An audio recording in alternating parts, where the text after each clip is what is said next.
आज का हमारा टॉपिक है इलेक्ट्रिक पोटेंशियल फाइंड करनी है। हमने इसका एक्सप्रेशन फाइंड करना है। इसे फाइंड करने से पहले हमें ये पता होना चाहिए कि इलेक्ट्रिक पोटेंशियल डिफरेंस होता क्या है। ये हमारे पास इलेक्ट्रिक पोटेंशियल डिफरेंस की डेफिनेशन लिखी हुई है। Electric potential difference between any two points in the electrostatic is defined as the amount of work done in moving the unit positive test charge from one point to another point against the electrostatic force। उसे हम क्या बोलते हैं, electric potential difference बोलते हैं। कि कोई भी हमारे पास 2 पॉइंट्स हैं, ठीक है। Electric potential difference between any 2 points क्या होता है कि हमने यहाँ से यहाँ पे हमारे पास एक पॉइंट है, हमारे पास एक पॉइंट यहाँ से हमने किसी यूनिट पॉजिटिव टेस्ट चार्ज को इस पॉइंट तक लेके गए। उसको करने के लिए कितना वर्क डन हुआ उसे हम क्या बोलते हैं, इलेक्ट्रिक पोटेंशियल डिफरेंस, ठीक है। तो आज हम इसका एक्सप्रेशन फाइंड आउट करेंगे। तो consider a source charge plus q at a point O. Our aim is to find the work done in moving a test charge, ठीक है। ये हमारे पास टेस्ट चार्ज है जो कि यूनिट पॉजिटिव चार्ज है, from A to B against electrostatic force. अब हम यहाँ पे डायग्राम ड्रॉ करेंगे कि हमारे पास यहाँ पे पॉइंट ओ है, ठीक है, और यहाँ पे हमारे पास एक पॉइंट है ए, ठीक है। ये हमारे पास है पॉइंट ए। यहाँ पे पॉइंट ओ पे हमारे पास क्या है, सोर्स चार्ज है हमारे पास क्यू, सोर्स चार्ज है हमारे पास, ठीक है, जो कि पॉजिटिवली चार्ज है। और उसके यहाँ पे ए पॉइंट पे हमारे पास क्या है, टेस्ट चार्ज है q naught, unit positive test charge, okay. तो हमने यहाँ पे एक पॉइंट कंसीडर किया बी। ये हमारा ये जो यूनिट पॉजिटिव टेस्ट चार्ज है, हमने इसको यहाँ तक लेके आए, ठीक है, क्यू नॉट को यहाँ तक लेके आए। तो यहाँ से यहाँ तक क्या हो गया, हमारा वर्क डन हो गया। इसको यहाँ से लाने तक का क्या हो गया, हमारा वर्क डन हो गया। तो उसके बाद ओ से बी तक का डिस्टेंस हमने कंसीडर कर लिया कि हमारे पास R1 है, ठीक है। और ओ से हमारे पास ये जो ए पॉइंट तक का डिस्टेंस है हमने कंसीडर कर लिया, ये हमारे पास R2 है, ठीक है। उसके बाद हमने यहाँ पे एक पॉइंट लिया P और यहाँ पे लिया Q। हमने एक स्मॉल पार्ट कट कर लिया इसमें से, ठीक है। तो यहाँ से O से P तक का डिस्टेंस हमने कंसीडर कर लिया कि हमारे पास क्या है, R है, ठीक है। तो ये पॉजिटिव चार्ज के कारण हमारे पास ये जो इलेक्ट्रोस्टैटिक फोर्स की डायरेक्शन होगी इधर, ठीक है, हमारे पास होगी ये फोर्स की डायरेक्शन। अगर ये हमारे पास R है तो हमारे पास, अगर हमने ये स्मॉल कट किया तो हमारे पास ये कितना हो गया, DR, ये हो गया हमारे पास DR, ठीक है। उसके बाद इनके बीच का एंगल, ठीक है। उसके बाद हमारे पास क्या आ जाता है, वर्क डन, वो हम बाद में देख लेंगे। चलो पहले ये समझ आ गया। ये हमारे पास इसकी ये क्या है, डायग्राम, कि हमारे पास ये था, ये 2 पॉइंट थे O एंड A। O पे था हमारे पास सोर्स चार्ज, ए पे था हमारे पास जो था यूनिट टेस्ट चार्ज। अब हमने ये चार्ज को B पॉइंट तक लाया गया, ठीक है। तो B पॉइंट तक क्या हो गया, हमारा वर्क डन हो गया, ठीक है। यहाँ से यहाँ तक का डिस्टेंस हमारे पास R1 है, यहाँ से यहाँ तक का डिस्टेंस हमारे पास R है, यहाँ से तक का डिस्टेंस हमारे पास R2 है, ओके। उसके बाद हम करते हैं इसकी डेरिवेशन, ठीक है। तो हम लेट कर रहे हैं, let PQ vector equals to DR vector very small distances, ठीक है। So due to small distance there will be small work done, we all know that small work done, ठीक है, फ्रॉम P टू Q, जैसे कि हमने diagram में पहले बताया था कि P टू Q हमने स्मॉल पार्ट कंसीडर किया, यहाँ से P टू Q। उसके बाद हमें पता है कि वर्क डन का formula, we know that work done का फॉर्मूला होता है हमारे पास dW equals to F vector dot dr vector, ठीक है।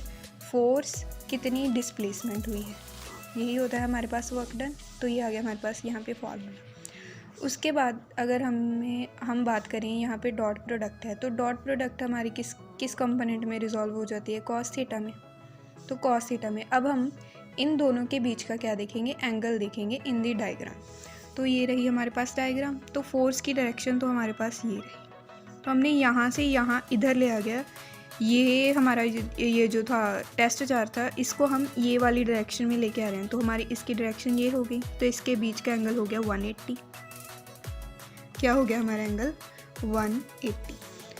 तो dW equals to FDR cos 180, where cos 180 equals to होता है हमारे पास -1 के। तो हमारे पास स्मॉल वर्क डन आ गया -FDR। अब उसके बाद यहाँ पे फोर्स का फॉर्मूला हम कहाँ से हमने ऑब्टेन किया था, कूलम्स लॉ से, Coulomb's law, from Coulomb's law, ठीक है।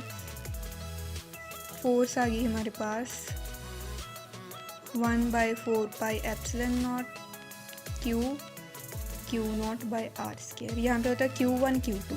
अब यहाँ पे Q1 हमारे पास एक Q है और एक टेस्ट चार्ज है Q नॉट, तो हमने क्या ले लिया, Q और Q नॉट, ठीक है। तो ये आ गया हमारे पास फोर्स। तो अब हम इसकी वैल्यू इसमें पुट कर देंगे इक्वेशन 1 में। Put this value in equation 1। तो हमारे पास dW इक्वल्स टू आ गया माइनस, ठीक है, माइनस F की वैल्यू हम यहाँ पे ये पुट कर देंगे simply 1/4 pi epsilon not Q not R square और dr। तो ये तो आ गई हमारे पास स्मॉल के लिए, but we have to find all work done. So हमें ये सारा वर्क डन फाइंड आउट करने के लिए हम क्या कर देते हैं, इंटीग्रेशन कर देते हैं। So total work done obtained by integration, ठीक है। कहाँ से कहाँ तक की है हमारे पास, R1, यहाँ से R1 से हमने R2 तक की, सॉरी। तो यहाँ से क्या करेंगे हम, हाँ, यहाँ से R2 से R1, R2 से R1 की हम क्या कर देंगे, इंटीग्रेशन कर देंगे, ठीक है। क्योंकि हमने यहाँ से R2 से हम R1 तक लेके जा रहे हैं, R2 से हम R1 तक लेके जा रहे हैं, ठीक है। R2 से हम R1 तक लेके जा रहे हैं, तो हमारी ये होगी integration. So total work done हम कहाँ से ऑब्टेन करेंगे, बाय इंटीग्रेशन। उसके बाद हम सिंपली ये जो हमारे पास आई थी उसकी क्या कर देंगे हम, इंटीग्रेशन dW, ठीक है, स्मॉल वर्क डन। इसकी हम ये टर्म की हम क्या कर देंगे, इंटीग्रेशन कर देंगे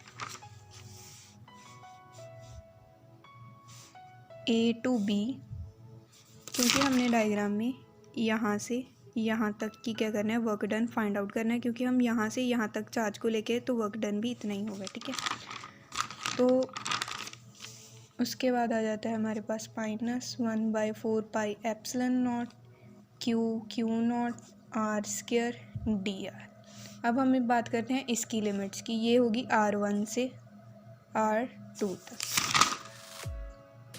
ठीक है, R1 से R2 तक की। हमने ये ना डिस्टेंस ही गलत लिया है, हम इसे R2 कंसीडर करेंगे और इसे R। ठीक है, ये हमारे पास R2 है, ये हमारे पास R1 है। ठीक है, तो हमारे पास इंटीग्रेशन आ गई R1 से R2 तक की। उसके बाद इसकी इंटीग्रेशन आ गई हमारे पास W वर्क डन, ठीक है, A से B तक की।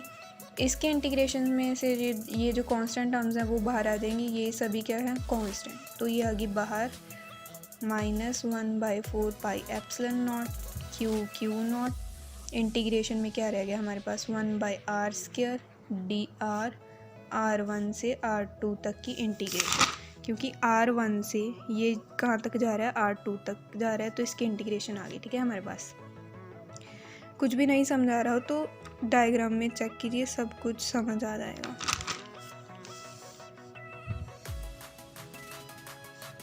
तो उसके बाद हम सिंपली इस टर्म की इंटीग्रेशन कर देंगे। इसके इंटीग्रेशन कैसे करेंगे इसे हम क्या लिख सकते हैं, इसे हम ऐसे भी लिख सकते हैं ना, 1/r2 को इक्वल टू होता है इसके, उसके बाद हम इसके इंटीग्रेशन करते हैं WAB -1/4 pi epsilon not Q not. ठीक है, तो इसके इंटीग्रेशन करेंगे हम, इसके इंटीग्रेशन आ जाएगी हमारे पास +1 -2 +1, ये आ गई R-1 और -1। ठीक है, तो ये आ गई हमारे पास इसकी इंटीग्रेशन। इसकी इंटीग्रेशन करके आ गया हमारे पास R-1 -1। ठीक है, R1 से R2, ये आ गई इसकी इंटीग्रेशन, ये माइनस और ये माइनस, तो ये हो जाएगा प्लस। ठीक है, अगर हम उसको भी बाहर ले जाएं तो ये हो गया प्लस का, और सिर्फ हमारे पास क्या रह गया, ये R1 से R2। अब हम इसको क्या लिख सकते हैं, -1 है ना, इसको हम लिख सकते हैं 1/r। ठीक है, ये यहाँ से लिखना होता है कि ये जो चीज़ें हैं वो यहाँ से आई हैं, 1/4 pi epsilon not Q not, तो यहाँ पे आ गया हमारे पास 1/r R1 से R2। अब यहाँ पे इंटीग्रेशन सॉल्व होगी, जस्ट हम क्या करेंगे, लिमिट्स पुट कर देंगे। वो क्या होता है, अपर limit minus lower limit. Upper limit हमारे पास R2 है, 1/r2 माइनस 1/r1। ठीक है, ये आ गया हमारे पास work done. But we have to find potential difference. Potential difference कहाँ से आएगा, हमने यहाँ पे वर्क डन फाइंड आउट कर लिया, ये तो हमारे पास कांस्टेंट ही होता है, हमारे पास ये टर्म होती है टेस्ट चार्ज। अब यहाँ से हमने ये फाइंड करना है, ये हमने फाइंड कर लिया, इसकी वैल्यू फाइंड कर ली, तो हम इस फॉर्मूले में जस्ट पुट करके यहाँ से ये इसकी पोटेंशियल डिफरेंस जो है निकाल लेंगे। ठीक है, इसे हम कंसीडर कर लेंगे equation number A। From equation A वो क्या है हमारे पास, देखिए ये वाली इक्वेशन। ठीक है, इस इक्वेशन में VB minus VA potential difference equals to work done upon 4।